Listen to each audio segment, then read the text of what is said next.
things that's happening. Let me give you a couple of things that's going on right now.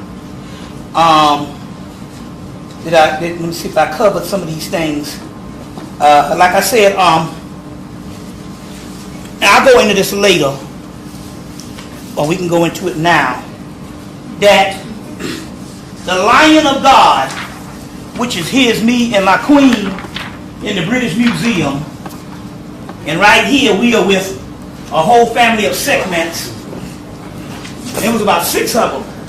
I think by the time you came, there was only like a few of them. It was only like they took down about 4. They took down 2 of them. But a lot of times they just put them on exhibits around. This is one of the god Ganesha also. But we also, there's a family of segments up there. So now this Lion of God Ariel, you go ahead and be the videographer for a while. Lion of God Ariel is also nothing but segment, and this is the one that's causing all of this particular information. But I believe it's a cadre of not just 1 or 2. It's a cadre of different goddesses. Now, this is the 3 goddesses that surround King Tut's tomb. Isis, Neith, Isis, or Aset, Neith, Neptet, and a goddess named Serket. Serket is none other than Hecate, because Hecate is ruled by Scorpio, and Serket is a scorpion deity. So this is a picture of Serket, and that's Hecate. Now, this is the point I'm trying to make. Is either these goddesses come as 3 gods, or what they call the 3 fates. The 3 fates determine your destiny. So whenever these 3 goddesses show up, and one of them is segment, this is the 3 fates. And up here is a tarot card that says judgment. And they're judging the people down on the ground. And if you notice, they're in a circle like a tornado. Okay. When the 3 fates come, they determine the judgment. Now, there's 3 fates. There's the triple goddesses. And there's also these different lion. It's the lion. Let me see if this is the right one. Yeah.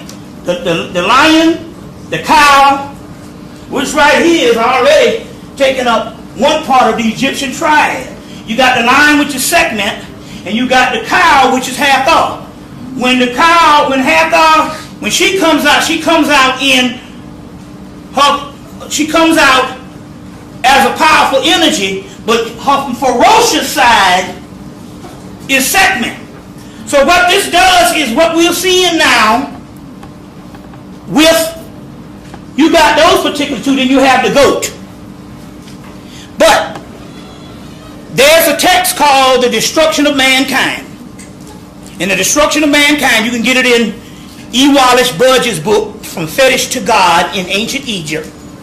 We'll give you the whole text of Destruction of Mankind. E. Wallace Budge's book, The Legends of the Gods in Ancient Egypt, also records the destruction of mankind. You can also get it in Miriam Litchum's Egyptian literature. Miriam Litchum's Egyptian literature, Volume 1 or Volume 2. Or you could probably download The Destruction of Mankind. It's an ancient Egyptian text. And in the text it talks about how these men were plotting against Ra, and Ra sent out his fierce deities to destroy mankind.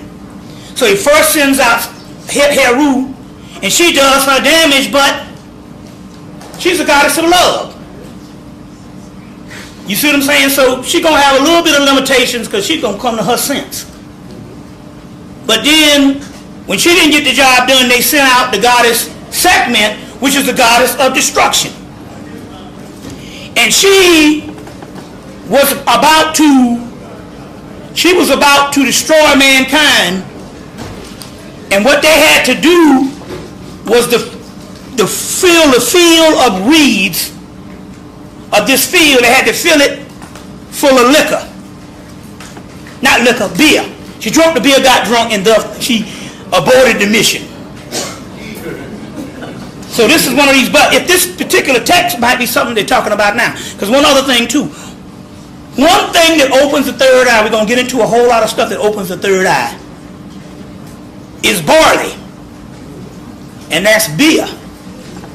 Now what I have learned about the whole beer thing is this.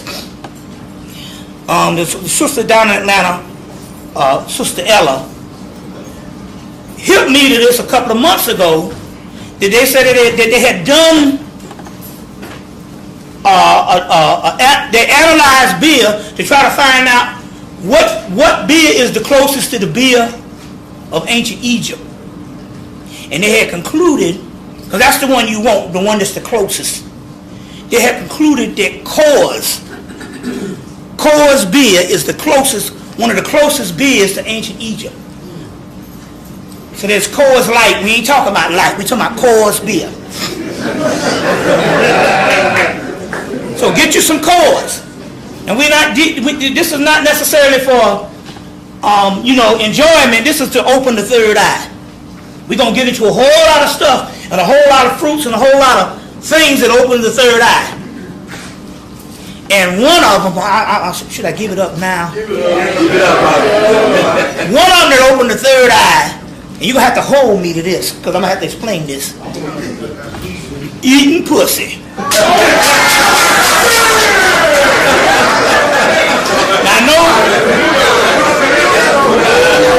Now, the one thing the black man don't want to do, because you can't just eat it. You can't just eat it. Because you don't eat it thinking you please a woman. No, there's a metaphysical thing. You got to fall in love with it. There's a difference. See, once you cross that line and fall in love with it, it's a whole nother experience. Whole nother experience. So we're going to get into that whole thing. Why? Because the vagina is actually a living goddess. When you go down to the Mexican thing and you see that Mary Guadalupe, and if you look at her, you will see the labia around her opening. That's the vagina. So you front on the goddess, it's an entity, and it knows when you're just doing it to please her, or when you're in love with it. And that's when you get the jewels.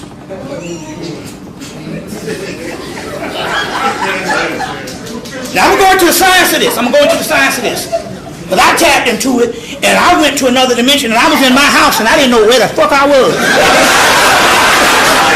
We're going to go into this, so hold on now.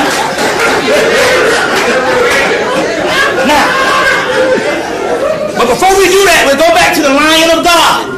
Because Ariel, let me get Ariel. Hold on 1 minute. Hold up now. Let me get one other thing. We got a lot of this stuff to cover. You all right? Yeah. All right. This is the dictionary of angels, including fallen angels. This is the definitive text, Gustav Davis. So all other angel books is written off this one book, done from the 1960s. Now, let me explain this angel thing, because I know, we just shook off Christianity. You're going to find out that you can't leave nothing. You're going to have to go to the Bible. I'm going to get ready to give it to you in a minute. I got to get my gum. You're going to find out that you can't leave off nothing. Because there's stuff, like I say, you're going to have to go to the Bible for some stuff. The Quran, the Bhagavad Gita, whatever holy book. Don't throw a holy book out. The book ain't got nothing to do on how the religion fucked you up and treated you. Because there's other translations up in there. Okay?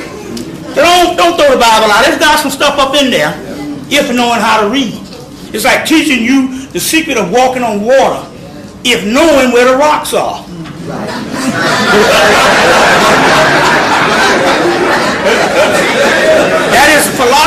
given by the one Bootsy Collins in an album called The One Giveth, 1982. All right. Teach you the secret of walking on water if knowing where the rocks are. Do yourself a favor and watch the best TV show out. They run it back to back, Tuesday through Sunday. About 4 or 5 shows or 7 shows. Everybody Loves Raymond has got to be the best damn TV show. Anybody ever seen Everybody Loves Raymond? Trust me, get into this shit. Because this family thing here transcends race. You know people like this. Just trust me on this. Go to TV Land starting at 9 o'clock, sometime 10, and watch Everybody Loves Raymond. Because them Italians now, which ain't nothing but niggas. And watch the shit that go on in... Anybody, how many people ever saw Everybody Loves Raymond? You had to see it and get into it. This show is so powerful until they took it and they made a version in Russia and all parts of Europe and stuff. You see what I'm saying? So that's the best show on TV right now. I'm talking about if you want to get into some serious pathologies, narcissism, idiosyncrasies, psychosis, watch Everybody Loves Raymond. Everybody got somebody like that in their damn families. You see, so you're going to find one of them. See, my grandmama was Marie to the 25th power. So my Marie is married to my grandmama. You see what I'm saying? You know, and I grew up rich. You see what I'm saying? Didn't know the luxury of not having. You see what I'm saying? You know, and I grew up real wealthy in a town of 6,000, and pathology didn't escape us at all. You see. Now, let me go and I want to read this Ariel to show you the wrath that's upon us. Y'all all right? Yes, Ariel, meaning Lion of God. That's Sekhmet. Lion of God, the name of an angel in the Apocrypha Ezra. So there you got your Apocrypha text. Those are some texts that... There's text that was taken out of the Bible, Conference of Nicaea, and then they got a whole Apocrypha that wasn't even added. That in the book of Enoch. Mr. Black Dot in the house. All right. Yes, sir. Yeah. No. We good. All right. We good. Yeah. We good. Yeah. Okay. Yeah, so it's also in the Apocrypha. It's also in a book called The Greater Key of Solomon by McGregor Mathers and the Graham Grimoire. The tracks of magic, they talk about the magic where it's pictured a lion-headed goddess. Ariel is the name of an angel that is sometimes also a demon. It's sometimes also a demon of the city whence is called Ariopolis. The demon of the city, which is called Ariopolis. Now what they're saying about this here is not only, when they say, now you got to look at these in science, when they say not only is it an angel, but it's a demon, they're talking about different levels of its power. You see, a lot of this stuff that we think in a spookism is these ancient priests put down as formulas. You see, to try to explain certain forces and elements. And you're looking at it as literal demons, and that stuff don't exist. There's only forces and intelligences. Some of them more powerful than others. So when you get the demon, you're just talking about it's like bleach compared to water. So when they say she's also an angel, but she's also a demon, but they say she is the God that sets over nature. So if she sets over nature, and she's the God that sets over nature as it flows on a natural path, she's also the God, or the goddess, that sets over destruction in the demon form. Just like the Sekhmet and Heru. Heru is the goddess of love, the cow goddess. So she's also, that's cosmic, that's that womb. Sekhmet is the goddess of destruction. And obviously this goat right here is also goddess of natural forces. You see what I'm saying? So, now, this particular hurricanes and earthquakes and stuff is hitting. These are formulas. And they're going to tell you all this global warming bullshit and all that. No. This thing touched down, and this thing looked like 15 atomic bombs hit. What's the name of that? Joplin, Missouri, and that the other towns in Tuscaloosa. You see what I'm saying? These are the wrath of the goddess. Now, what happened in Alabama?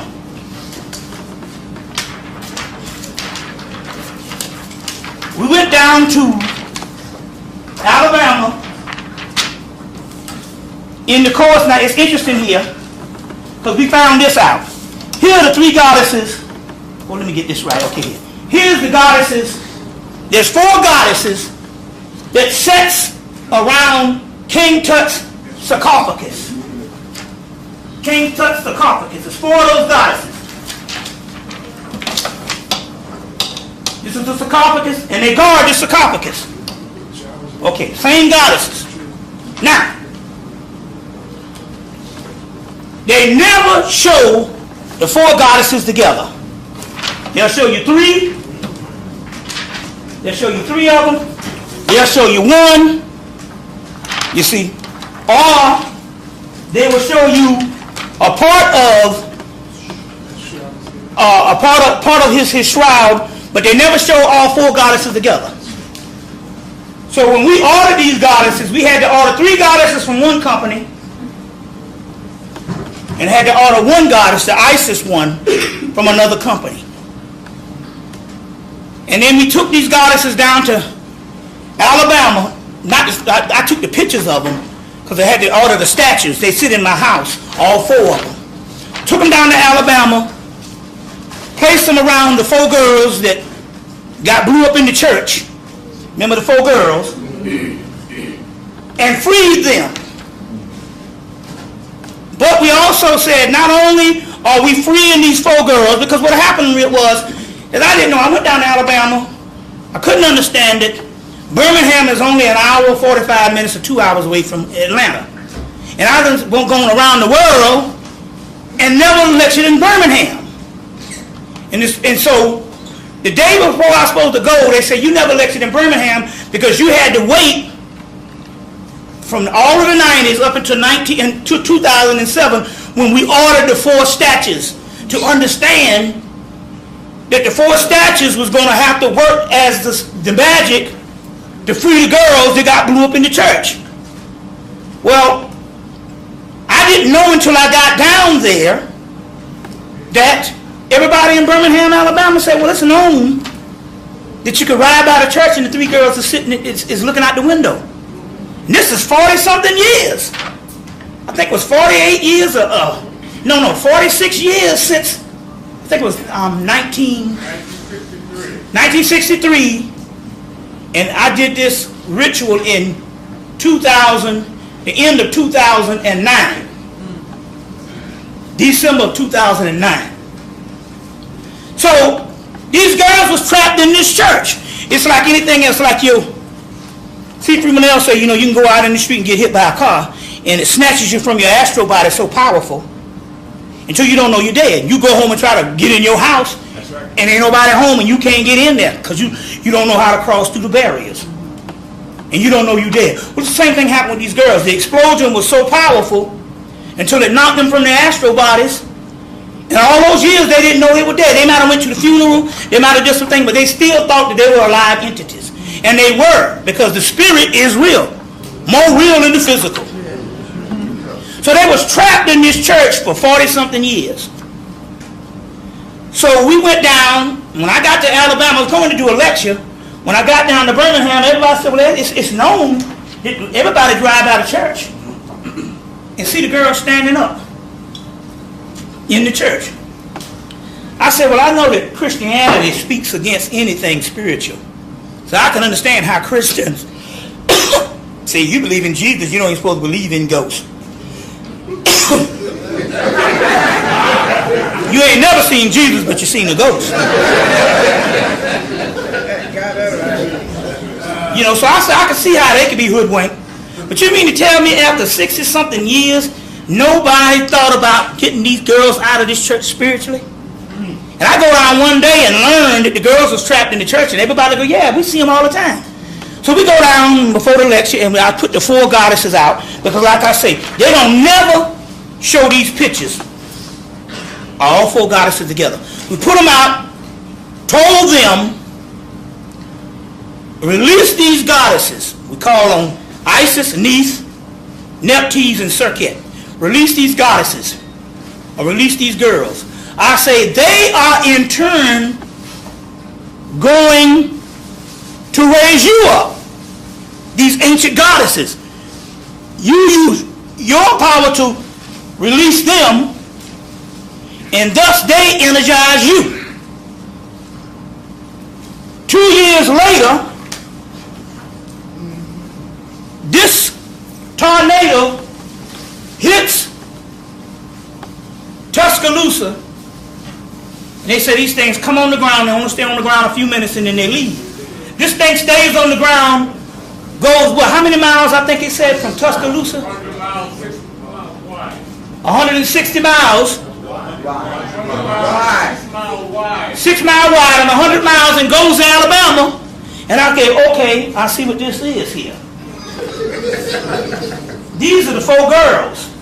Because the Aureole's energy includes all of these particular ones, and that's the 4 elements. See, the 4 elements, that's the reason why they never show the 4 girls together. They'll show the 3 goddesses, they'll show the 3 fakes, but this is 4 elements. And as you know, the 4 elements, you see what I'm saying, is a whole other thing. You see, like take for instance, let me show you something here. Here's another one of them guarding this is his actual sarcophagus. And those same goddesses is guarding his sarcophagus. So, they go down to Alabama, and soon as it hit Alabama, I said, well damn, why it would go to Tuscaloosa, and it's supposed to hit the ground and get up. It drives all the way to Alabama. And wrecks on Birmingham. I said, them ain't nothing but them same goddesses. You see, all made possible with the rise of this Aureole's energy. You see, and this is your 4 different aspects of the 4 gates. The 4 gates. This is what's going on at this particular time. Of the 4 gates. And so, this is the type of power that you're actually seeing. And the next thing we know, Bin Laden is getting, released, and the birth certificate is coming out. Any kind of thing to distract you. Now they got all the Republican people declaring, their thing on this, the election thing. They got the guy John Edwards screwed some girl 4 years ago. Now they're indicting him. Now everything is based on distraction. You see what I'm saying? So be ready for some black person to get killed soon, because the star Sirius is getting ready to rise. And the star Sirius, when it rises every summer, they make sure that they give you all kind of essence festival. And they give you Carnival in London. Now Carnival starts in South America around the same time that Mardi Gras starts here. But in London they give them Negroes Carnival on the hottest days of the year, dog days. First of all, they got to do this and stuff because there's millions of black people in the UK. You see what I'm saying? I was surprised. I thought I was in Harlem. Literally. You see. So when they give them Carnival, they give the people the Essence Festival. You're going to see all kind of little stuff. They give you all your festivals around that time for distraction. They just don't want you laying around on the beach and the next thing you know, you get an epiphany.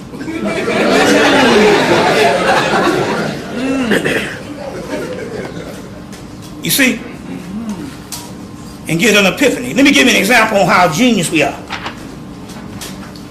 You heard of Dr. Aibo. Now, as you know, Dr. Aibo didn't win the Nobel Peace Prize. But that didn't stop them from putting him on his own television show. Yeah. There's a show called Eureka. Anybody ever heard of it? Yeah. Eureka comes on the Sci-Fi Channel. The first show, they tapped into tachyon energy. That's the purple disc that I'm wearing, which is also one that opens the third eye. You see, we got these for sale here too for the people who want the purple disc. So they tapped into the Nikola Tesla's tachyon energy on the first show. But the guy who was messing with the tachyon energy created a wormhole that was getting ready to suck all of the earth into it. So this little disc that I got around my neck, they showing you on there how powerful this thing is if it can destroy the earth.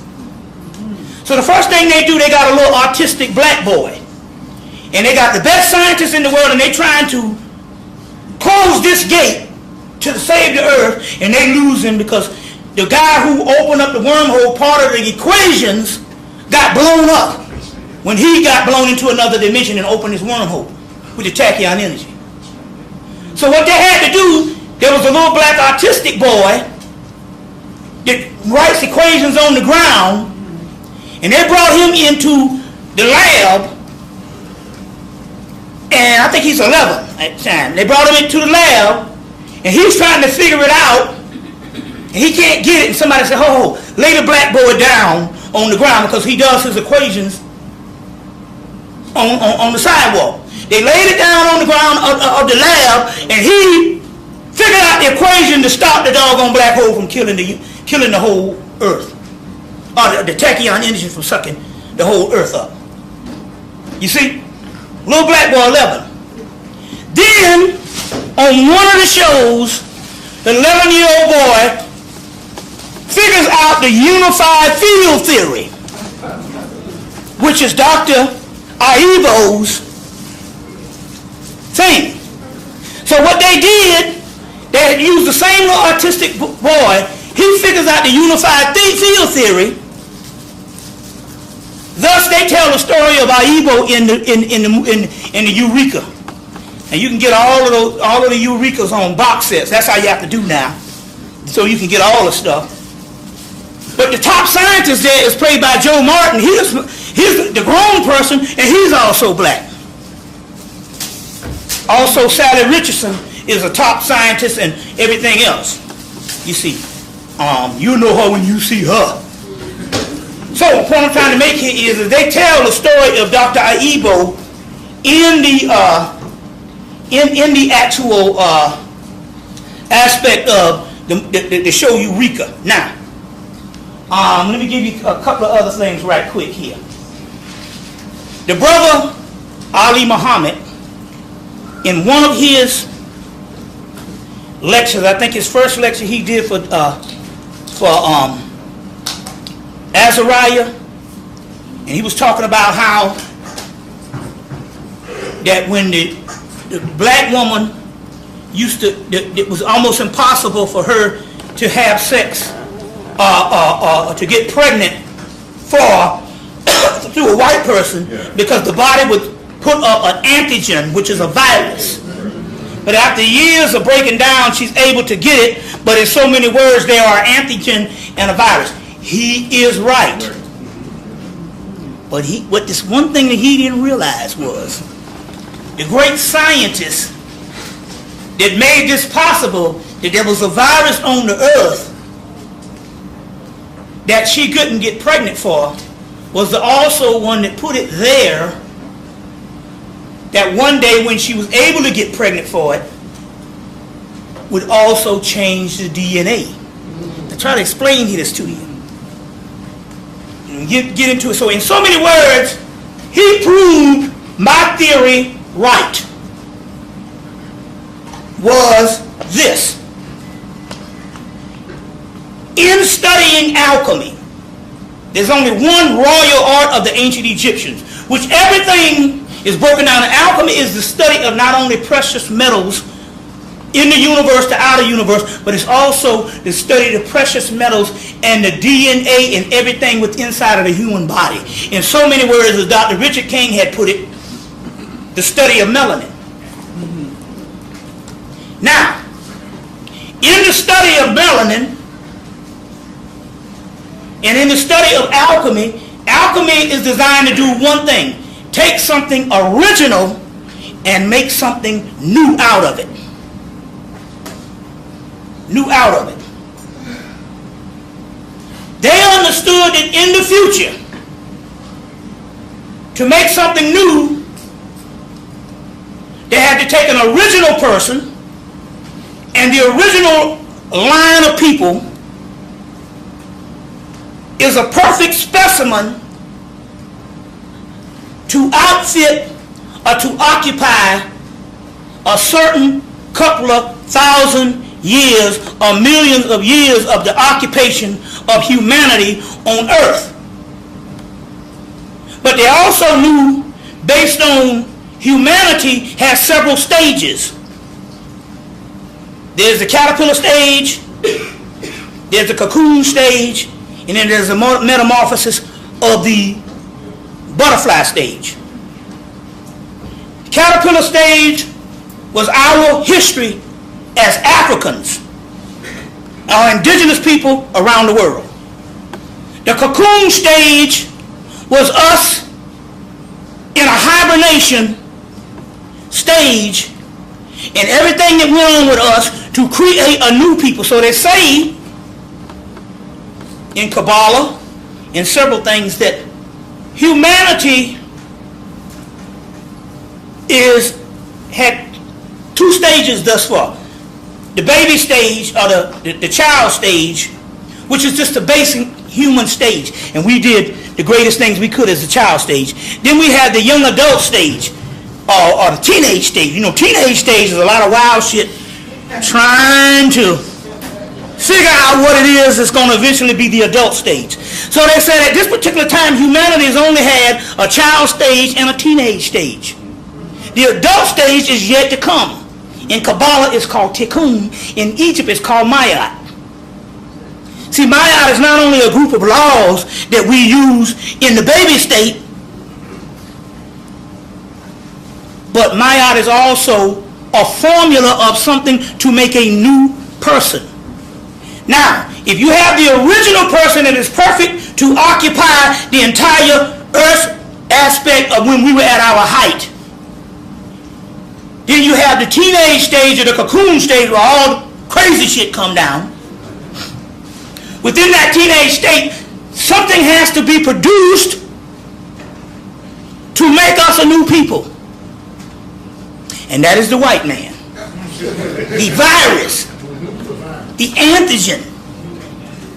So in one way, it is right based on nature that that antigen or that virus, at our first stage, it was impossible for you to get pregnant by that virus because you were at a stronger state in your original indigenous state. Yes. Then you go through a cocoon period, a period of chaos, where it is possible for you to get pregnant by that antigen or that virus, but that virus was created to make a new people. Thus, the result is African Americans. African Westerners, you'd say the Caribbean and all of that. African diaspora is completely different than Africa original. Now, that means that in so many words, this person was either created by nature, because we got two aspects of that. We have the Ice Age, people getting trapped in the Ice Age. And those people getting trapped in the Ice Age are more black than you think. Then you have the ones that was a hybrid creation. And we got evidence of both of them. Hybrid creations on the temple walls of Seti I. You see what I'm saying? Also in the Hermetic text. Our biggest mistake is we made another man. out of the Egyptians' own word. But we also have the two cradle theory, ice age, people getting. So we have a two type of history of this European. Either way, either nature created this virus on one level of history, or man or the high priest created the virus. But the virus had to be created to make a new people. You say, why to make a new people? Because our original self was not our ultimate creation. It wasn't what we were supposed to ultimately do. We were supposed to go to other levels. You see. So he is right, but he proved what I've been telling you a while back, that we in the diaspora got all the bloods of all the races in us, plus the original. You see what I'm saying? Thus makes it possible for the DNA to change. So when Barack Obama said change, he was right, including his own DNA and the DNA, you see what I'm saying? You see, of change. Because if we were supposed to be the original Africans, wouldn't be no reason to fall. We already had that. We had prophecies, like I said, 5,000 years that said we was going to fall.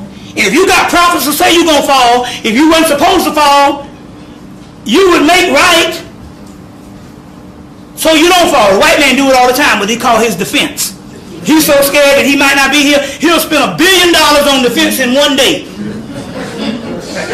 Just to make sure he round them all. So we could have done that. You see what I'm saying? Because at the time when we was writing these texts, we didn't have no enemies in the world. So my point here is that we had to go to a series of process of what's going on now, and all of this stuff comes to, no matter how emotional we get, a lot of this stuff, our plight was to make this new person. Well, so I just want to piggyback on what this guy was saying. Yo, y'all gonna have to close that door. Yeah. Okay. Let's deal with this. I want to deal with this right quick to break this mystery of Mary Magdalene. Break this mystery of Mary Magdalene.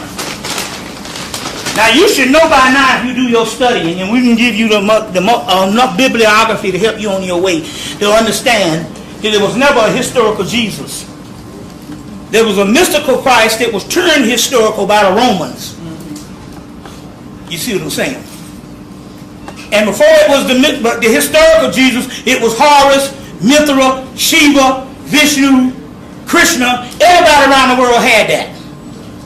Okay. So one is a usurping of that. I tell you, we're going to finish this and we're going to go to a break.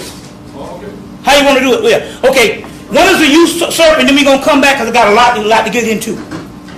A lot to get into now. So if there's no historical Jesus, who is Mary Magdalene? Who is Mary Magdalene? Okay. Let me explain this to you. This is a picture of the god Shiva when he makes his transformation. And all of them make a transformation. Your transformation, we talked about the ultimate transformation, is you had two things that happened. You had this androgynous being that was split in half, and one made male, one made female. You get the whole one in the Bible about the rib and Adam and made Eve, but remember now, the word rabbi is another word for ribeye. So Eve was Adam's master. When you get the word rabbi, which is master, but it's also ribeye. Rib.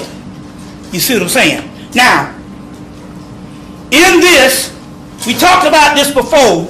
If there was no Mary Magdalene, a historical Mary Magdalene, because there wasn't no historical Jesus, it was only an Osiris, a Horus, or what have you. You see, and the historical Jesus was taken from Gnostic Egypt. It was a Jesus that existed before it was historicalized. That goes all the way back to later day Coptic Egypt created this Jesus, you see, before it was historicalized into a human figure. So if you get a Mary Magdalene, that washed the feet of Jesus and does all these things. That's at Bethany, which is Bethany is when when the tomb is rolled away. She's the first person to see him. What are they talking about in this? And in order to try to understand this, you got to go to Sheba. Sheba has a consort named Parvati. Parvati is one of the most beautiful women in India, or in the world at this time, because this ain't nothing but Dravidian, Indus Kush, black mythology. So she has this consort, and he has this consort, and they become so together in the union of sex until he turns into what is called Shiva Adravardhana or Shiva Harmatha deity.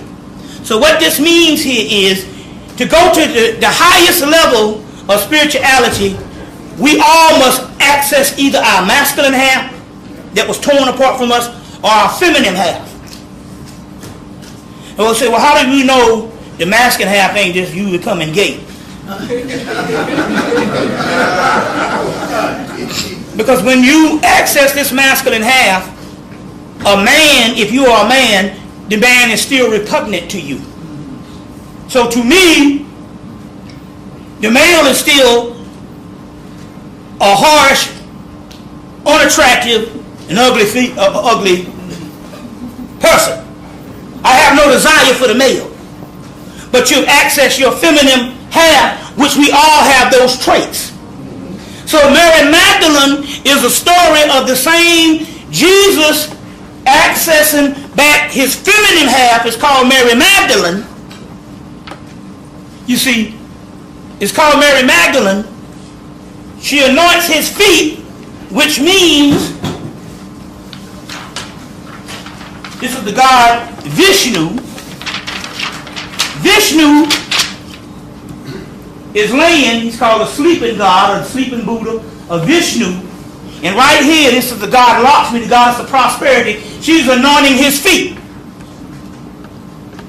She's anointing his feet.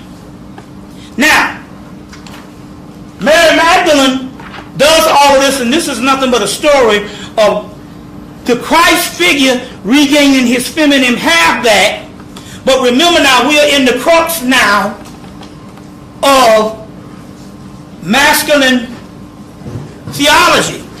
So they had to separate the rise of this feminine aspect of Christ becoming both male and female in one entity, one essence, like all of the gods. But in this particular time, this particular realm is a patriarchal realm, so they have to give you one historical figure of Mary Magdalene and another historical figure of Jesus. Now, the anointing of the feet, because she washes his feet with her hair. The anointing of the feet, remember the last time I was here, and I told you, we'll read this again. We'll read this again. This is coming from foot patches. Coming from foot patches. These foot patches and stuff that came out was real popular in the mid-90s. The foot patch. Oh, dang. And you take these patches and put them on and go to bed at night and you wake up and got all this black stuff in the patch. Well, we talked about here what it says here, and we gave you the exhibit. So we can find this again. Let me see, the natural. Okay, here it is. The natural, where it tells you that what this foot patch does is, let me see if I can find it again.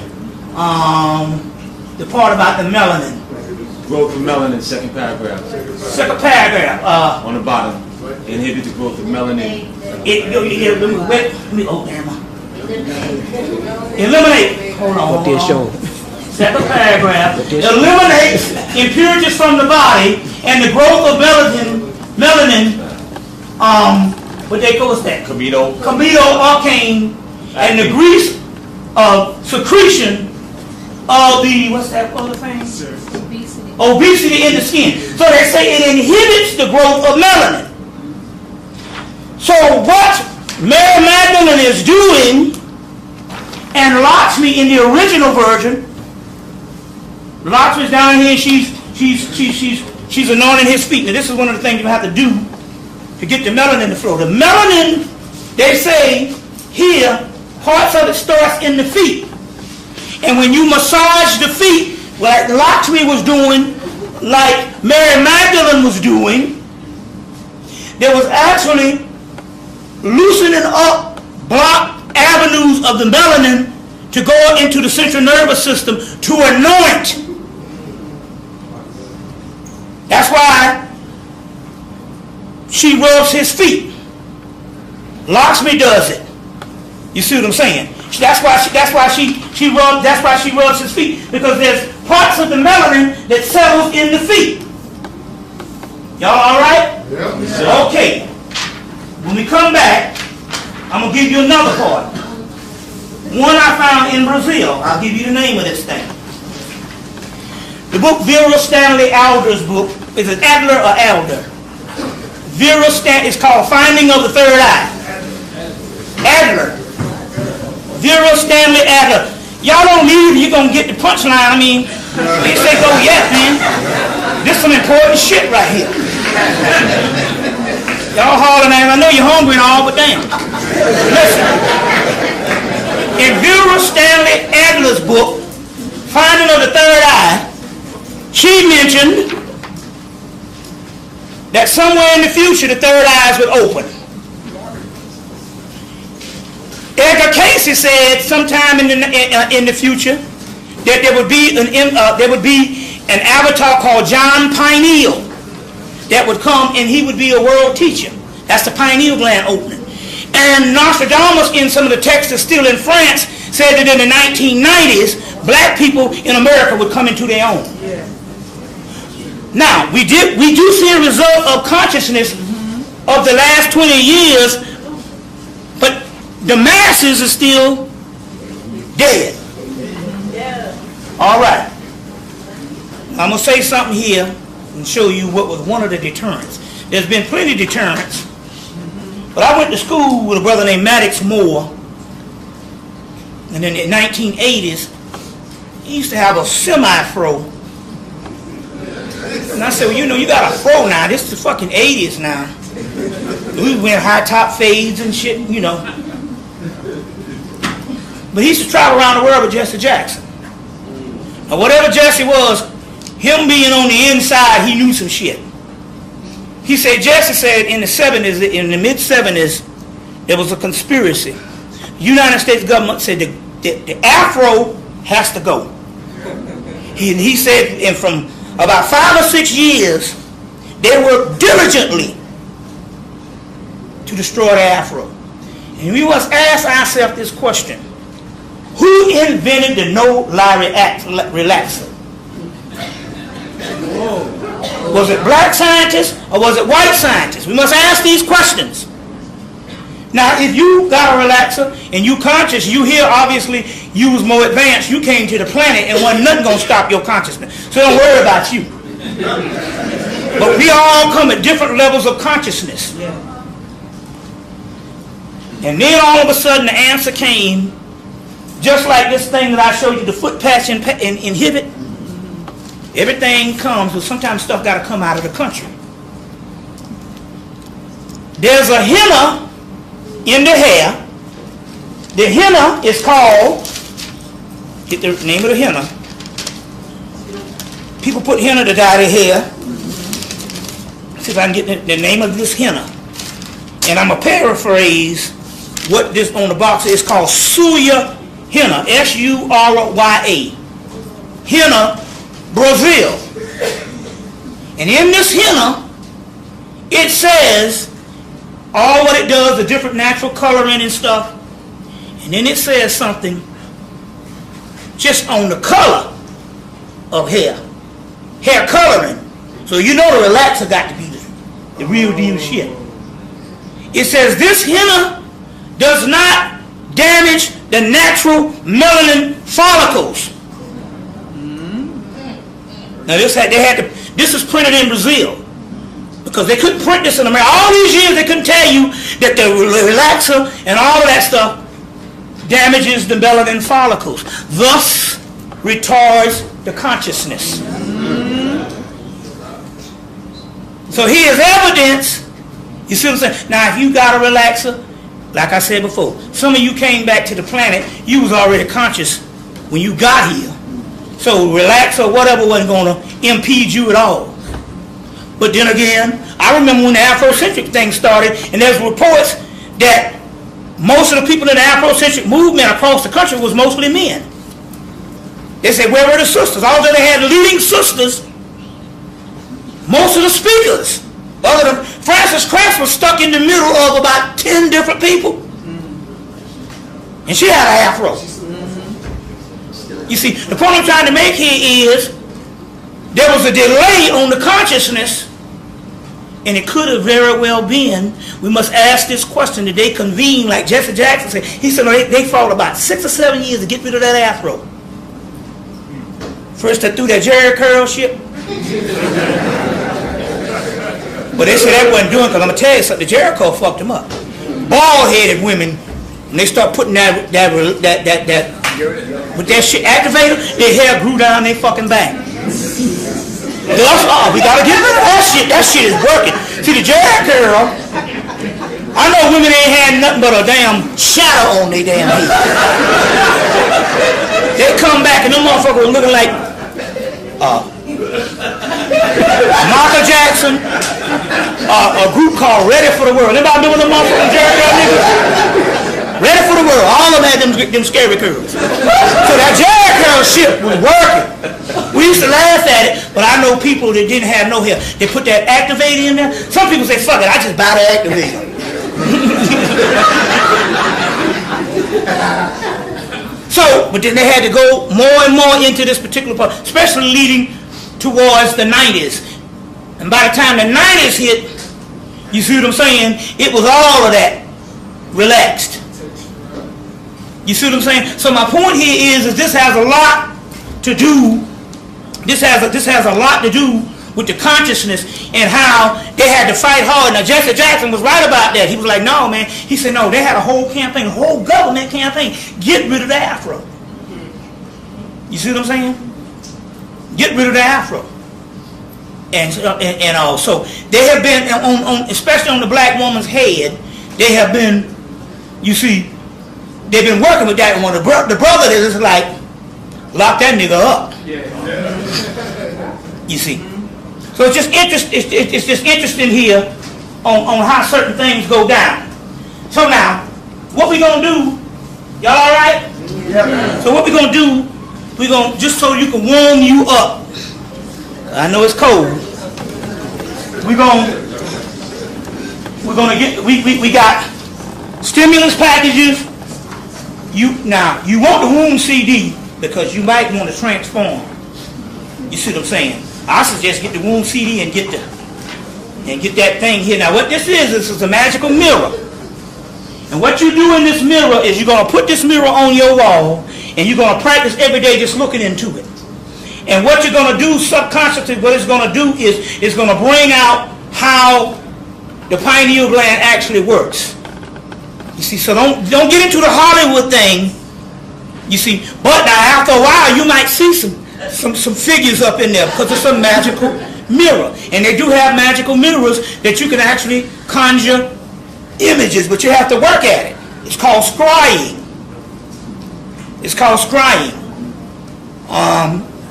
There's one book that's in print. There's one book, Beginner's Guide to Scrying. What's the guy's name? It'll come to me in a minute. But there's another one on scrying, a whole book on scrying by Cassandra Eason. So look up her book, and if you look up the name, and you'll see one of her books on scrying. That's the one that's in print.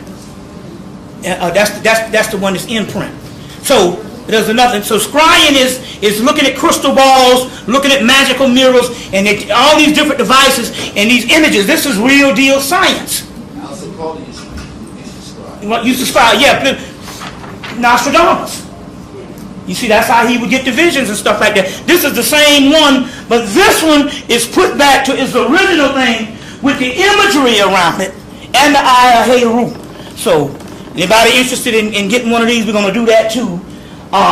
This will also come with the ritual, with the third eye ritual that you can invoke at times.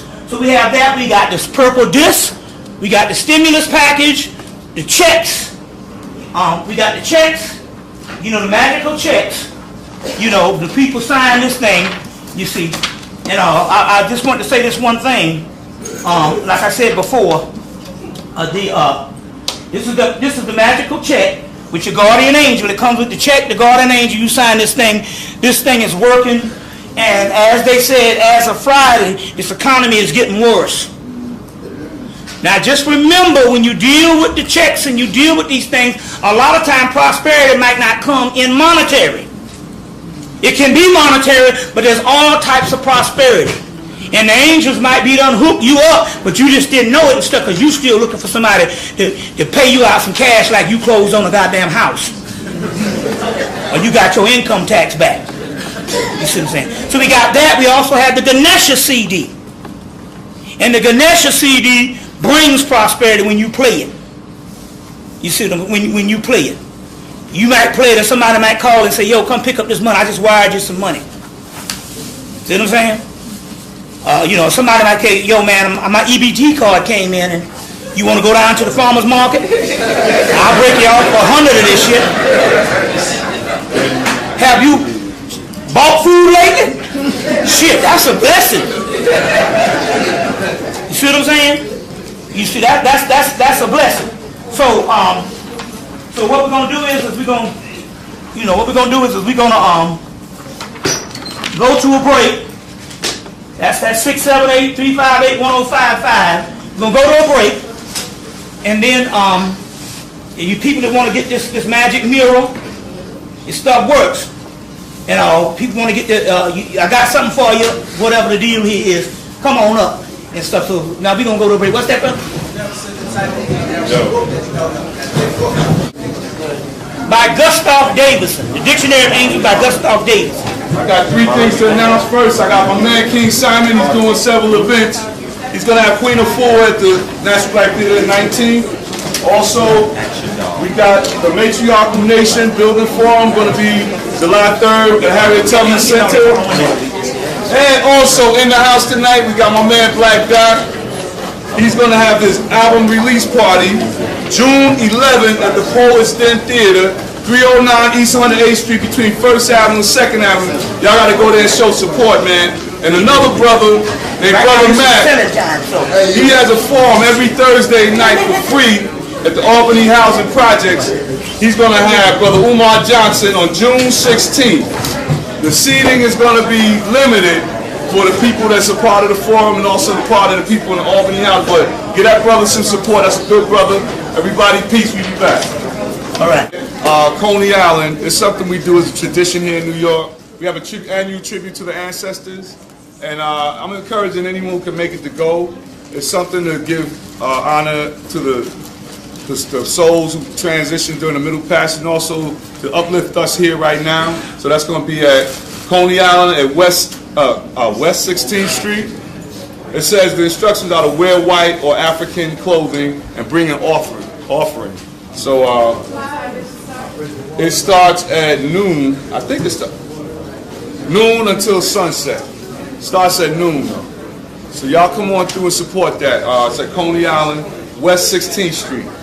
So with that, I'm going to bring y'all Brother Bobby Hemmitt. All right. What we get ready to do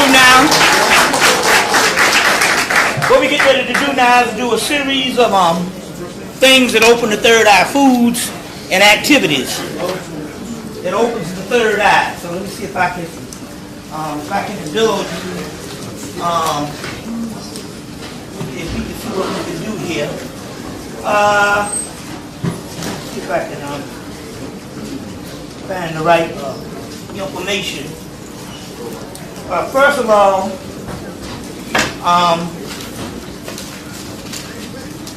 what you're seeing up there is a goddess by the name of goddess by the name of Pambajira.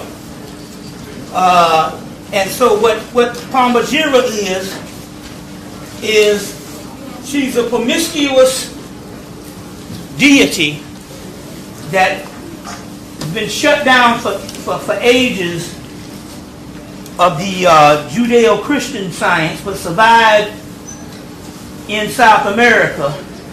She actually survived as Oshun is actually who this really is a form of Oshun, but she's also in what is called Macumba and Candomblé in South America.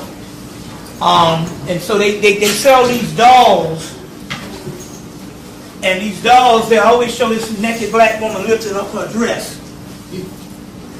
Lifting up her dress. Let's see if they got a better one in the new book. They'll show a series of them. So what I'm going to do is if I can find a picture in here, what I'll do is I will put it on the camera, and at least you could have it in the camera. But like I said, the name of this book is called Kelly E. Hayes is a woman. The name of the book is called Holy Harlots. So how could a harlot be holy? So let me see if I can give a picture right here, and you can zoom in. These are different statues they sell in South America. And they are venerating the promiscuous, the whorish woman. I would like to say that other than to say prostitute, because that indicates just doing something for occupation. I'm not talking about that. I'm just talking about a woman in the neighborhood that just like to get her freak on. Now obviously, let me explain this to you. We're so separated from the original environment and the original world until when we hear of practices thousands of years later, it sounds alien to us because we have had organizations and we have had whole governments to come in and to reverse the view of some of the most powerful energy on the planet. So in so many words, now Aleister Crowley in their OTO organization says, the scarlet woman, all power is hidden. And what this is saying here is, in the ancient world, the woman who had been with a lot of males and was a professional at the art of love was the most powerful in the society. You say, well, how does this, because see, our modern mind, based on going through years and years of being pious and years of virtue, a woman don't do this and a woman don't do that, how could this be? So if you take it like the ancient Egyptian priests or advanced societies and look at this as energy, it kind of makes sense. So in this particular way, let's look at this picture. Let me see if I got another one. Let's look at this picture of the sacred mirror, the third eye mirror. And we look at this here as literally a black hole. Anybody knows anything about black hole? The black hole sucks everything into it. It sucks. It can suck whole planets and everything into it and crush it until on the other side of it comes out particles of light. That's what this does. This tachyon energy, this tachyon energy, that's what it does. It's able to capture light and give particles of light the fastest traveling, the fastest in the universe. This thing is able to trap these tachyon particles and stuff like that, and that's why it's a great disc for healing and all types of things. You want to get a book called Tachyon Energy by Gabriel Cousens. Gabriel Cousens is one of the authors. Don't ask me how to spell. What you mean, tachyon or the name? Spell tachyon. Yeah, T-A-C-H-Y-O-N. Now, as far as a person name, you can hang that up. Gabriel Cousens. C-O-U-S-E-N-S. Gabriel Cousens. Like your cousin, plural. All right. So if this is a black hole and it traps energy, the energy it traps in the black hole that energy becomes a part of that black hole, and that black hole, as it traps more and more energy and more particles, get stronger. Thus is the same way a female vagina does. The more energies that she has, the more stronger she becomes.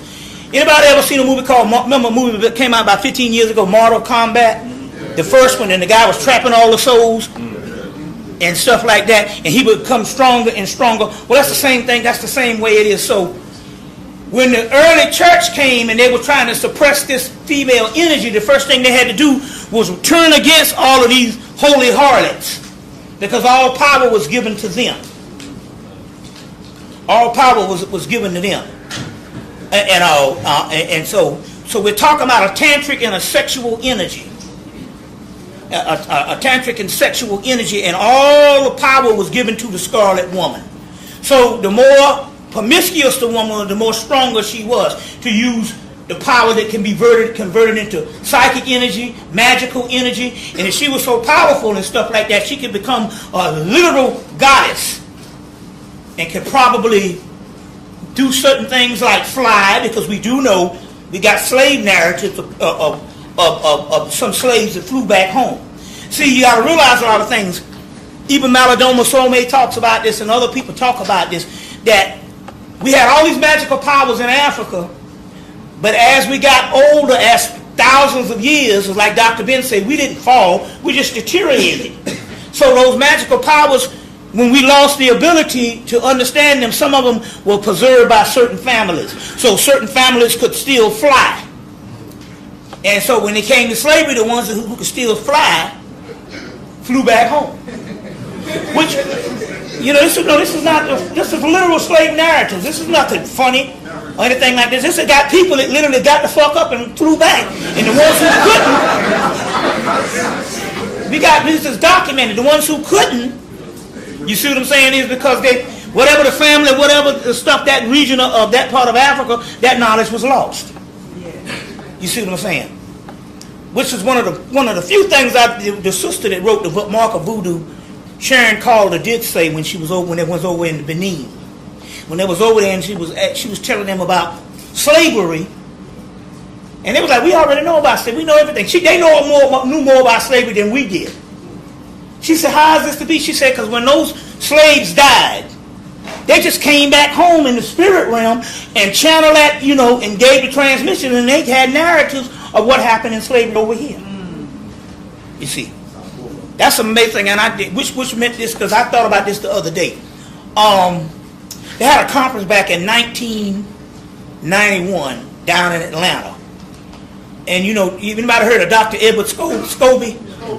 Yeah, he had the son was named Scobie too, right? There's Scobie Jr. or just one Scobie?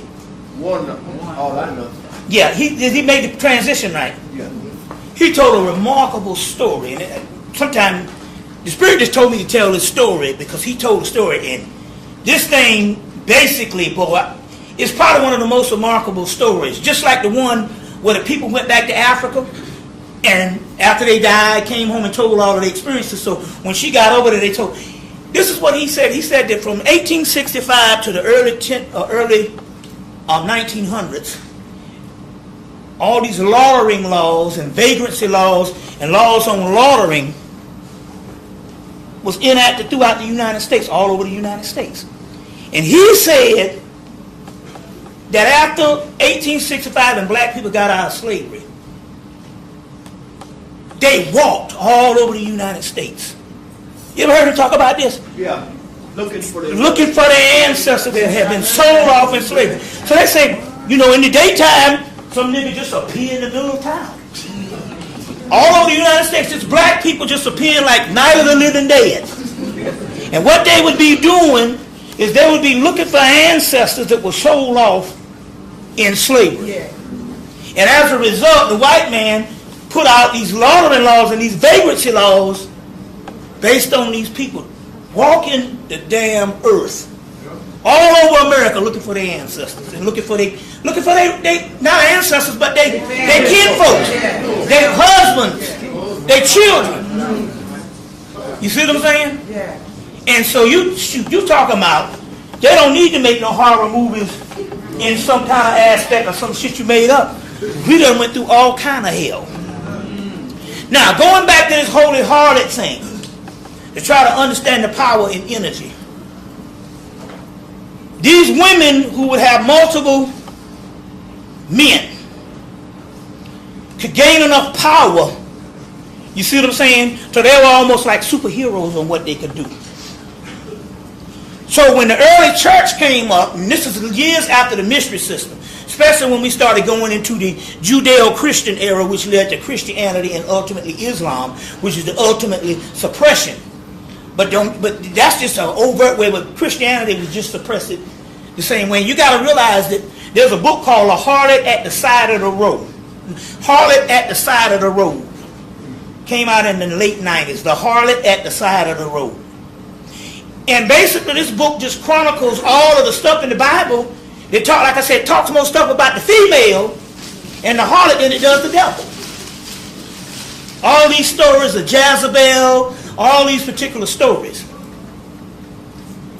And so, in so many words, in this era, a certain time, the governments of the world are the latter-day ones, not Egypt, especially not Greece and Rome, which were black cultures, because you had the Roman vice. They was you see. But even going down to the Constantine and all thing, a lot of these xenophobic cultures, that became the number one preoccupation, was to enact in the scriptures the shutdown of this woman and her powers.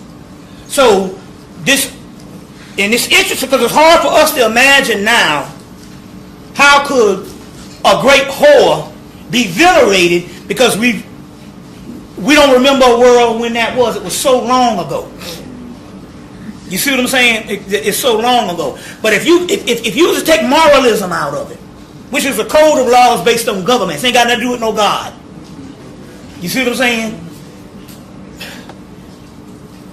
Some say, and if you really read the scriptures in these ancient texts, what we call a creator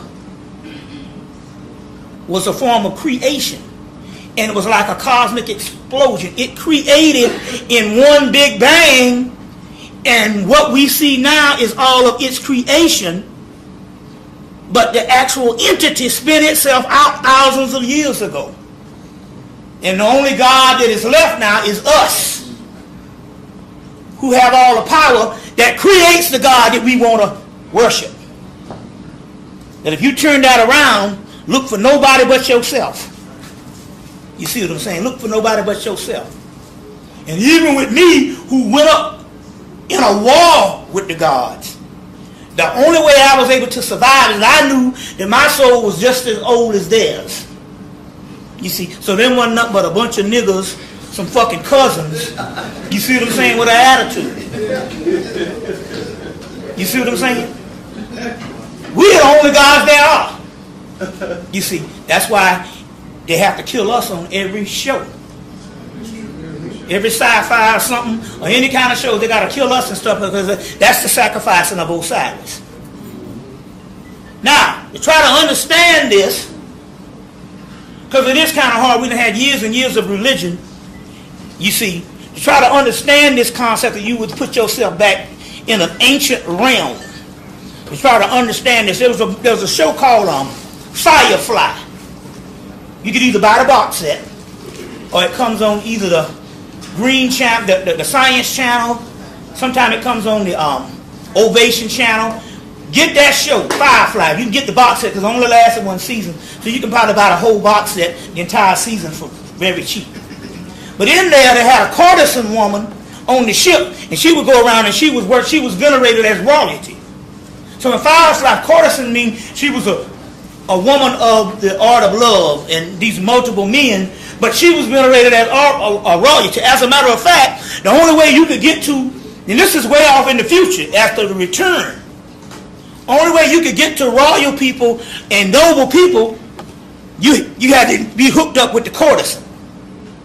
You see, so they're trying to, and it's the same woman This is the woman that played in V, the last V, the leader. This is her back in the early 2000s when she was a little bit younger.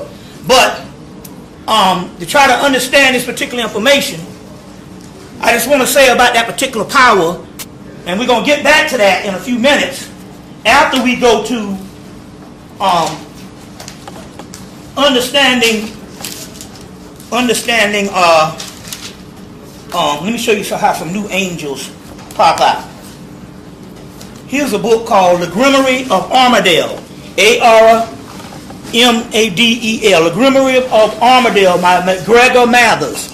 This book came out, it was a very expensive book in the 90s until it became paperback, I think, in 2003. Now this book here has all types of grimoires, and it has all kind of sigils and stuff of angels. So I was going through this book. Let me get a pair of glasses. Got so many now. Shit. Believe me, I know John Henry Clark. I know what happened to him when he went blind. Reading all them damn books. I read all them books in the 90s. And shoot. In the mid-2000s, shoot. I think Pictures is leaving now. Damn some words. You know. Yeah. Shoot. I want to show you this here. This is the Grimoire. And it has different ones of the Archangel Michael and the different sigils in it. And they give all of this. It's called, this is now $14.95. It was something like $50-something when it was hard back in the 90s. It's called The Grimoire of Armadale. And I was looking through this book, and this jumped out at me. I'm going to show you this. They got Gabriel, Michael, Samuel, Uriel. They got all of these. And this one here got Lucifer, which means light bringer. And Lucifer is the pineal gland. Light bringer, Lucifer. Pineal gland. That's what that means. All this stuff has got us all spooked out. We talked about that. But then I found this god called Auratron. And it jumped out at me, Auratron. That jumped out, and first it says, They got an Auratron on Star Trek? Something like that. They have a name. You never know. They, because I know the supernatural. They got Castiel, which is an angel of Saturn. They got Raphael is on there. They got all of them on Supernatural and stuff. Which interesting here what they did. Anybody ever see Supernatural? Okay, they drive around on a 67 Impala.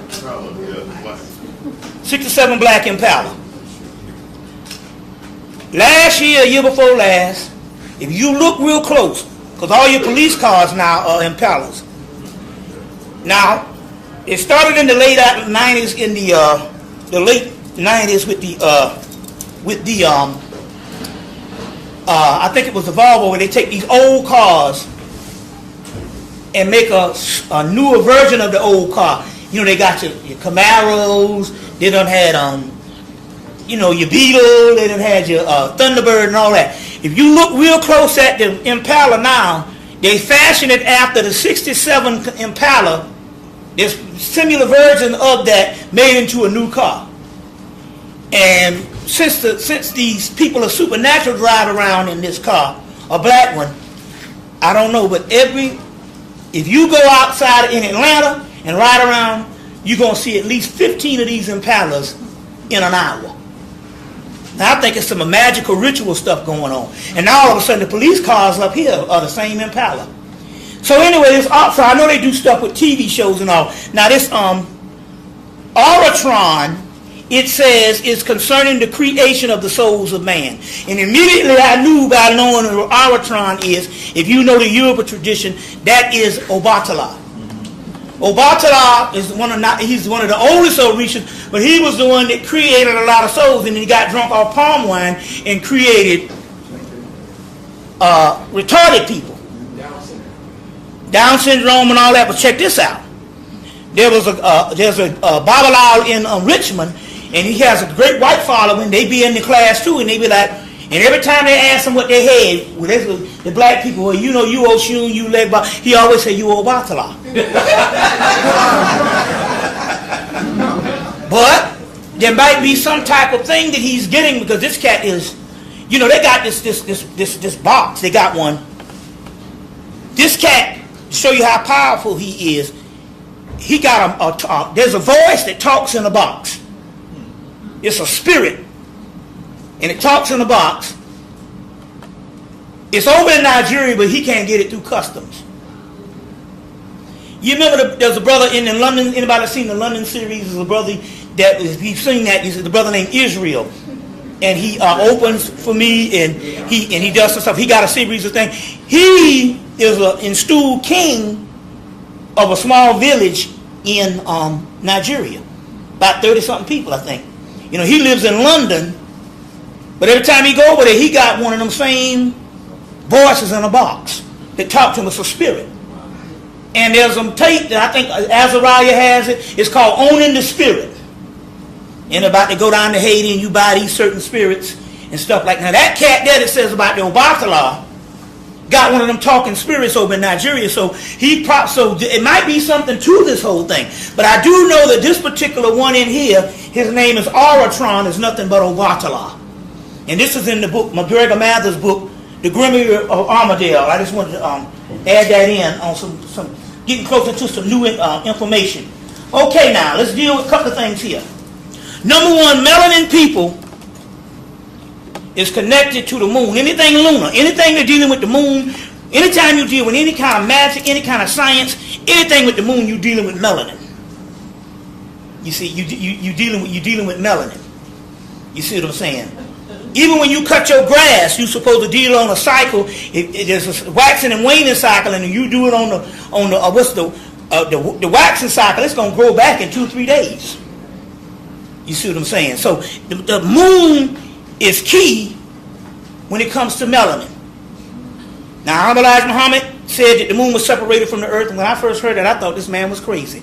Then I heard the Dogon say the same thing, and then National Geographic came out and said the same thing, as well as Rudolph Steiner. But National Geographic did a whole shit on moon mysteries about 2 years ago, and the moon came from the earth. Now they might do the thing, say about a meteorite crash and a portion of the earth became the moon, but nevertheless the moon has a lot to do with it, and with melanin. Now, melanin in India is also called Sama.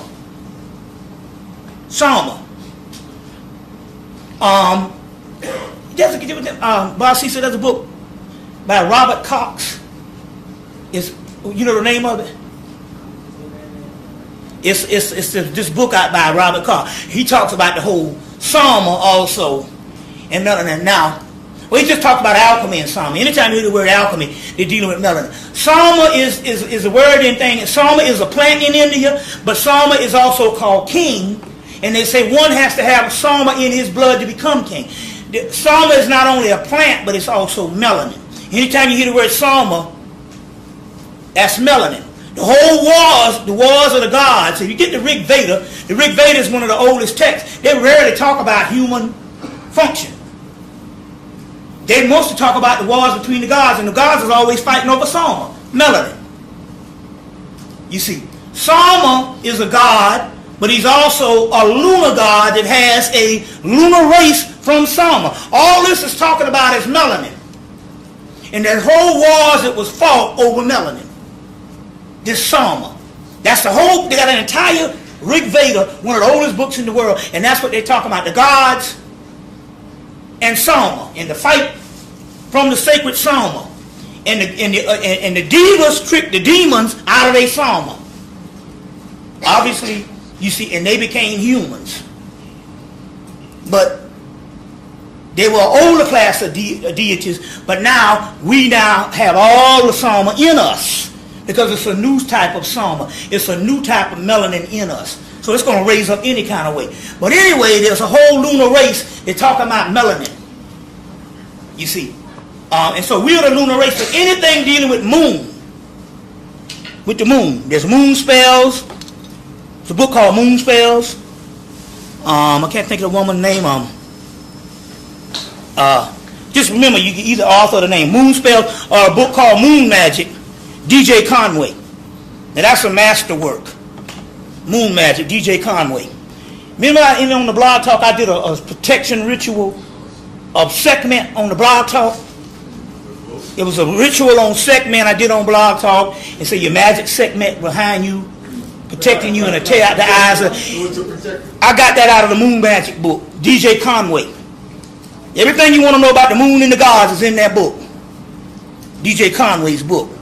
So they got just anytime dealing with the moon and dealing with activities around the moon. Madre de la Luna is a moon goddess. Anytime you're dealing with that, you're dealing with melanin and stuff. So just remember that. You see that werewolf stuff, the moon, all of that, the lichens, that's all about melanin. You see what I'm saying? Vampires too. They call it the Dracula particle. Now, melanin foods. One is called lecithin. L-E-C-C. Lecithin. Lecithin. L-E-C-I-T-H-E-N. Write that down. T-H-I-N. Lecithin. Wheat germ is a melanin food. Barley, beer, cores. Get you some cores. Get you some cores. Remember now, I know some women don't like, it's an acquired taste. You know, you go to the army or you go to college. My roommate, a beer was his breakfast. You see, I mean, he couldn't function until he had a Budweiser. You see, and it wake his ass up. Alcohol, period, has something to do with melanin. I'll explain that too in a few minutes. So, barley, beers, vitamin E, alfalfa, connected with melanin, chamomile, connected with melanin, water, naturally, connected with melanin. Other melanin foods, cherries, blueberries, grapes, grape juice, no sugar. Get the Kadim. That's the Jewish one, Kadim. They sell it at Walmart. You know, tart cherry juice, black beans, pussy. Okay, now let's go back to we talking about eating pussy. Now, you can do two options. You can do it with your Johnson, your dipstick, your tallywhacker. You can do it with that. But a faster way to get it in the bloodstream is going to the Y. You see. Now, like I said, as long as I got a face, you got a place to sit. All right. Now let me explain the mysteries. The reason why they had to shut down the feminine energy, because they located and they knew where the goddess lived. Your vagina is literally a goddess. Now let me try to explain this to you. You as the person that you know don't exist. You're nothing but a series of events that don't exist, that's put on by a dream of your soul. So your soul is what exists. Your ego is your false self that say that I exist. You see, that's why the Egyptians, you see, they snuffed the brain out, but it was the heart, because that's where the true soul, seat of the soul, is the heart chakra. You know, somebody want to get that?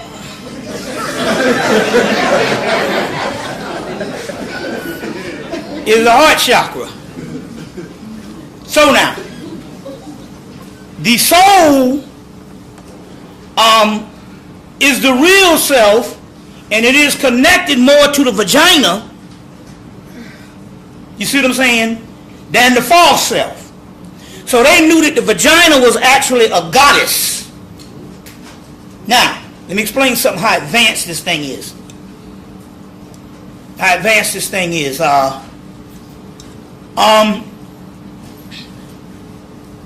now, if you shaved around your vagina, it's so advanced until what it does is, as long as the pubic hair there, it sends to dump whatever toxins or whatever out into the pubic hair. That's where your smell and all that come from. Once you shave, it becomes purified. You see what I'm saying? It becomes purified. And what it stops sending the toxins, and it comes out in other systems, armpits, ears, urine, feces, or what have you. But the vagina becomes purified, and what it will do, it will not emit no smell whatsoever if you do that. Because what happens here is, the vagina is a living intelligence unto itself. You see. Now, it emits some stuff called collars within the vaginal fluids. This is the most powerful stuff on the planet. It's called lunar fluids, melanin fluids, collars. And these particular collars is stuff for healing and opening up the third eye. So two things you can do. If you can get her to emit collars, one of the fastest ways to emit her to emit the collars is going to the Y. But it's not. But it's an intelligent. They know if you down there and you are not doing, you're not enjoying it. You're only doing it to please her, but you are actually repulsed by the aspect. Then it's you wasting your time, because this is an intelligent. It knows. You see what I'm saying? When you're not enjoying it. So the whole concept here is, but one of the best ways to do it is when you shave. It's called, she said, I am Isis. No one has lifted my veil. Lifting the veil is when you shave. When you shave. Now, you can leave your little patch of hair up here if you don't want to look like a, now, because now, hell, you see them pornos, man, they be looking like newborn babies and shit. But why did the porno industry start doing shaved hair? You see what I'm saying? Because they understood, it cuts down, because what happens here is the smell is coming from the veil, because the veil is the dumping ground of toxins. So if you eliminate that, it automatically shuts that pump off. And you become pure. And I'm telling you, there is absolutely no smell. It's absolutely no smell. You see, we don't know that now because we ain't on the cutting edge of sexuality, because we're not a free people. White people are a free people. You see what I'm saying? So therefore, they explore things and they expose to more things than we are. And we are not free for the simple fact that we're still in fundamentalism and we're still in all kind of idiosyncrasies based on slavery. You see, despite what they are and crazy what they are uninhibited and stuff like that, because they're the ones that rule the world, so therefore they define what freedom is. Whereas our freedom is defined by religion, defined by family, or defined by neighborhood. You see what I'm saying? But but as far as their freedom is something else. You see. So I'm on the plane. Black woman step up to me, white woman step there, white people, oh God, oh that's nice you got on. Black girl, she the flight attendant, she goes, is that a bug? I'm scared. Is that a bug? Because they got more exposure. You go on the job, all the black people wearing crosses, all the white people wearing arms. You see? You see, so my point here is exposure. And so whenever we see this stuff, we say, oh, that's freaky, that's crazy, or whatever and stuff like that. We ain't exposing nothing. And what it is they have studied the ancient art of Tantra. They've studied these particular things. So they know, You see what I'm saying? That all that stuff we invented. It's just like the whole thing when it came down to oral sex, as far as, you know, we thought that was a white invention, but what we didn't realize is the British conquered India in the 1800s or whatever, or 17, late 17, 18, I don't know, it was a minute, and they got a hold to the Kama Sutra, and it became a popular book in India. So they saw them going down on each other in the Kama Sutra. They started doing it. So when we saw white people, we said, well, white people invented that. No, the Africans invented that shit. You see what I'm saying? So now, so the key here is when you approach this great goddess and you fall in love with this goddess and you enjoy doing it that way. You see what I'm saying? And this is not nothing that you got to prove. No, I'm talking about it's a letdown if you don't do it. As a result, you become in sync, and then she starts emitting these collars.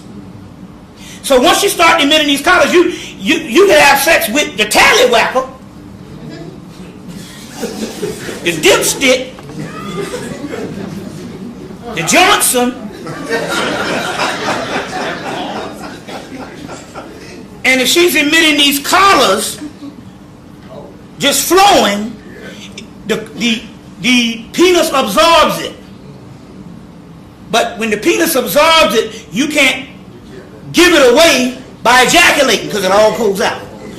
So what happens here is you start learning how not to ejaculate.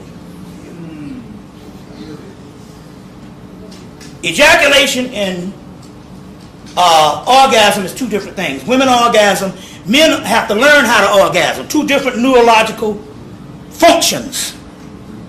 You see, after a while of not ejaculating, you start orgasming, and ejaculation becomes a letdown. It becomes a letdown. It's just that we train as a child because we come from an ignorant, not black people, but just the Western person. We follow him. Just like we only use 2% of our brain because he used 2% of his brain and he rules the world. So he's got us on a 2% thing, and anything beyond 2%, they say you crazy. Let me give you an example. I had a niece graduate high school this past May, and these high schools now, they have it in the big Georgia Dome. They have it in the football stadium. 2 or 3 schools schedule the same day and stuff, you know. And you can tell this is the age of all these names. Bonquisha, Aisha, you see what I'm saying? Travante, Dante. I mean, so they had it in the Georgia Dome. And where was I going with this? I don't want to lose my thought. 2%, yeah, the 2%. Okay, I'm coming. There was something really good connected to this. There was something really good connected to this and stuff. I'm going to have to come back to it. I didn't let that damn Bonquisha motherfucker. The toe out. Anyway, it's going to come back to me. Huh? Yeah, my niece, she graduated, but it was something that happened in the Georgia Dome. It'll come back to me in a minute. Huh? No, it wasn't that. It wasn't that. Let me go back to this tantric thing. Okay. Let me go back to this tantric thing. Once she starts to emit these collars, these lunar fluids, and you don't ejaculate, what you start doing is how you create a makeshift vagina, not in the physical sense because that can't happen, but as far as the way energy flows, is when you start, when you put your arrow, that's what Oshosi, the arrow, Rama, the arrow. You see what I'm saying?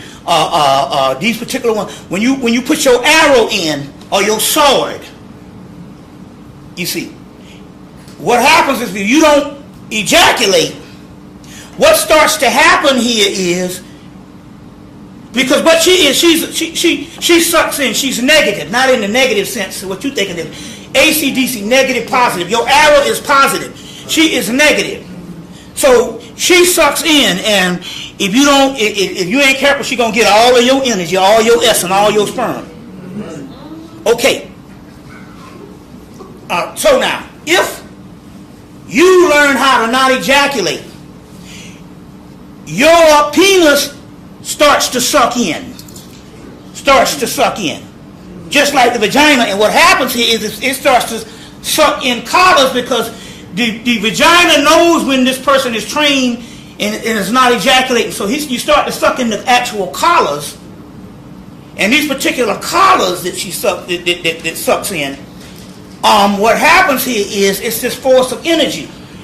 And so, like I said, and this wasn't even by the oral thing, this was just by regular sex, but it was so used to having the non-ejaculation to what happened was, after she left, didn't ejaculate, I was in my house and I didn't know where the hell I was, in my own damn house. I didn't know where I was in a whole nother dimension. You see what I'm saying? In my own house. So, this is this particular power, but one of the keys here is it has to know that you are into this and not necessarily doing this stuff here to please somebody. You have to fix it in your mind that you are kneeling before the goddess. Yeah, it's literally a mentality. It's literally a mentality. Now, how the woman benefits from this on the melanin thing is the man not ejaculating. Then what starts to happen here is this. You with a mate. You've been with this mate a while. Everything down here has its seasons. And when the shit burn up, it burn up. You know what I'm saying? Yeah. You'd rather go eat some ice cream than to do it. Especially, but if you stop ejaculating and you taking her essence, and she's giving her essence, because she's the source and the fountain of youth, and the pool is built up. She is the source of all this, so you can't deplete her. And you start to take her essence, and what happens here is this. You will not be able to keep your hands off each other. Because the only reason why you know how you get mad at her after you bust your nut, you be like, you don't want to touch her. Right? That's because she got your shit. You see. So this is another part of the melanin. You see. So these collars. Now the thing about it here is not even just the oral sex, just being with a woman sexually, even with your dipstick. That's been with a lot of women, not with a lot of men. Been with a lot of men. That's one of them Freudian things. That women shit got in there first. That might be another lecture in another time. Because us porno people, that shit is on. You go right ahead, baby. Shoot. How you think a lot of black men get turned out? She come over, white girl. She come over with her girlfriend. 2 for 1. Next thing, this nigga gone. I'm serious. How you think I'm telling you some mysteries. How they get? You say, what is the secret? This white girl. The white girl bring her girlfriend over too, and the girlfriend look better than her. It's on. I'm just telling you how niggas get turned out. You see. So. Just give me one of them secrets. This is one of the brothers from Detroit told me how, how they do it. And he said she probably never brought her girlfriend over. You see what I'm saying? I don't want to get into that stuff like that. All this stuff here is science if you don't look at this shit as moral. I'm going to be honest, being moral ain't never got you shit. Your children locked up by the millions. And you've been worshiping Jesus. You see what I'm saying? But this is the key. This is the key. When it comes to this particular energy, the more men she's been with. That's what I'm trying to say. Because, you know, I know a lot of guys, you know, they would never admit it. But you know what I'm saying? They like a good hoe. They've been trained to go out, you know. You see. Me, you know, and so, okay, I'm going to tell you a little secret. I had Ginger. Now, Ginger was Ginger. When I first started lecturing, I started lecturing at age 30. The Spirit said, look, you get ready to get caught up because the women are going to come after you like crazy. Sure enough, the third lecture, two sisters came up and they said, we're ready to follow you to the Star Sirius. So what happened was, you see, I'm telling that Martin Luther King thing and all that stuff about that. Something about a man speaking. So what happened was, I was with Ginger for like 7 years because they sent her to block. She was 11 years younger than me. She didn't want no children. She was still in school. You see what I'm saying? So she was too young for what she was trying to do, and they sent her to block, and she was with me for 7 years. When she left, all the babes that it was in my line of sight was in their 40s. They had already had the children. You see what I'm saying? They had already had the children and stuff. So it shifted. You know, when I was in my early 30s, all of them was coming childbearing realm. I couldn't have no children. Hell, I lectured for fucking 9 years on damn $300 a lecture. You see what I'm saying? I was literally a pauper. But I had to get this, and I knew that if I had them children, that shit would be over. A little bit of child support, it was over. So, but I knew at 30, I wasn't supposed to have children. So they sent her as a young girl to block. So when and one day we just woke up, and I said, you ready to go? She said, like, yeah. I said, it's all good. And we were sitting in the house laughing, and people all down the East Coast, oh, this is so bad, y'all breaking up. We laughing and shit. I said, my mama told me when I first took, she said, that goddamn young ass girl gonna leave you, nigga.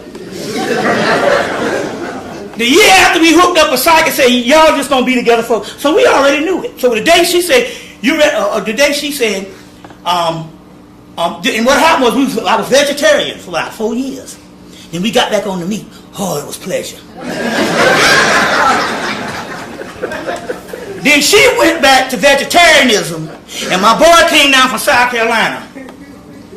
He said, y'all ain't gonna be together long. He said, cause soon as that eating shit break up, that's a social thing. He said, y'all ain't gonna be together long. And a week later, we knew that it was over.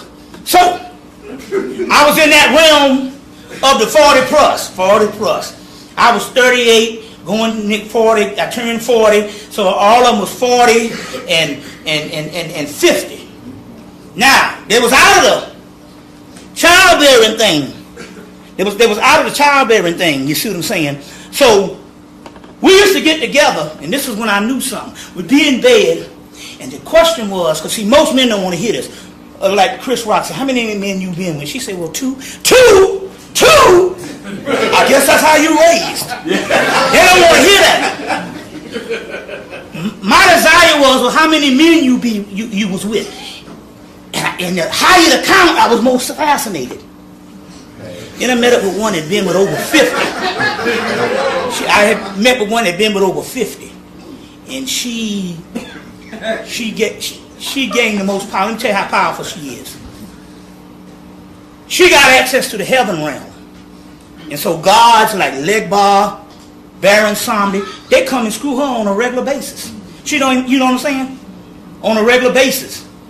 And stuff like that. Why? Because she had raised herself. See, here it is that the Spirit telling you to be promiscuous, to be shut down, chastity.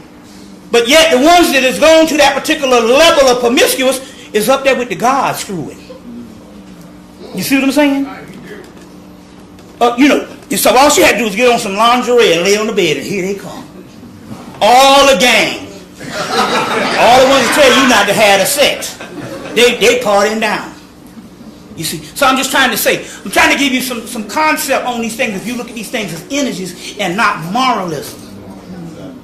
You see what I'm saying? And not moralism. You see, real powerful information. If you look at it that particular way. But that's one of the ways to do this type of thing. But Another, so for the man also to be beneficial to the woman, if he don't ejaculate, then she gets the benefit. Let me tell you why. Once you enter into that and you become that vampire, like Dracula, and you suck in them energies, the love, every last one of them you be with will be in love with you for the rest of their life. Because you have sucked in a part of them, you see what I'm saying, and you didn't let it go. Because what happened is so many ejaculate, you start hating the person. But that stuff that you suck in, those energies, they're in you for life. So they're in you for life. So these people be in love with you for life. You see. So I had a hiatus about 4 years between Linda. You see. So it's Ginger. Then it was about 4 years between Linda and between Linda and all. And in that particular time and stuff like that, I mean, it was real powerful. But now Linda is deadly. You know, she's the kind. You know, she's actually one of them Hecate figures because she's Scorpio. Hecate is Scorpio and stuff, you know. So she is a demon, you see what I'm saying, in the particular aspect of, let's put it this way. She wanted she was supposed to get, I don't know what it was, they told her to get some kind of, I don't know if it was ice cream or something. She went to the supermarket and didn't get it. And then got mad and a tornado happened. You see. So she's a Kali type figure. You see. So because you know, like that and stuff. So you know, so but you know, with me, but I wasn't that kind of person anyway. If I got with a person, I didn't really mess around. You see what I'm saying? Even between my other previous one. But that little hiatus in between, you see what I'm saying? And if she didn't come, I was going to put a whole nother crew together. And she came and stuff like that. But the point, so there's cycles when you do certain things. But we had to learn about these particular energies and stuff like that. But they be in love for life. You see what I'm saying? Because you done pulled, you got a part of their essence in you for life, in the cells and stuff like this. So there's a whole sexual ecology going on. You see what I'm saying? And a lot of that has to do also with melanin. You see, it has to do with melanin. Let's go into a little quick question and answer. I'm going to say this here part 2. This book here, Embodying Osiris. Now, I came and I produced a book back in 99.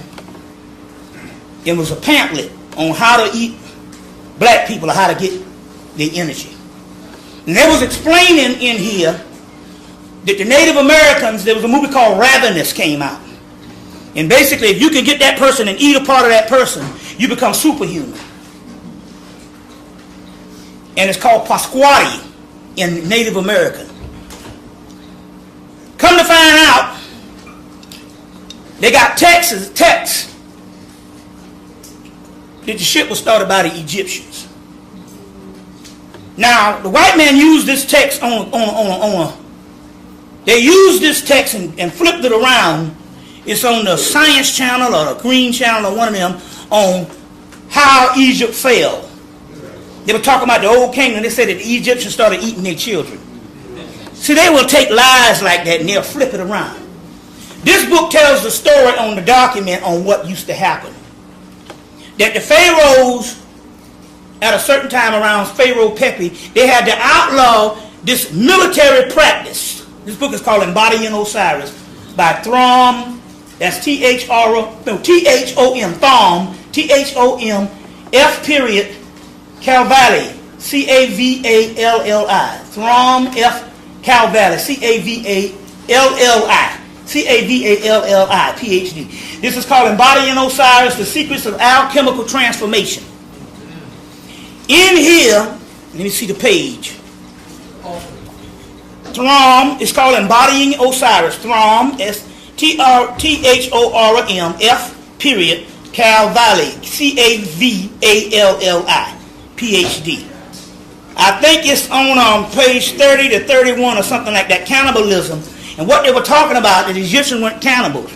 The Egyptian, the high priest understood that they wanted to win a war. You would cut a piece of that person's body off and eat it. You become superhuman. Just like Dracula. Where all this shit come from. And you can win the war. We don't know, but maybe that's how the British took the world. There was a book out on, this book tell you all the stuff on how to rule a person. How you take a person's essence, they tell you how you go to church, get a person to singing and praying, and you get all that energy. You get all that energy from them people. You go into their core. It's a book called An Age for Lucifer. You got that? An Age for, I don't know the author, but they go into all this stuff how you teach. You get a person energy, you send their ass to church, they start jumping around getting the Holy Ghost, and once their essence come open, you can steal that. That's why the white man got you in church every Sunday. He used didn't take your money, put it in his banks, and won't give you a motherfucking loan. Sporting events and all that. There's a book called An Age for Lucifer, and it tell you how to damn rule the world by taking people's energy.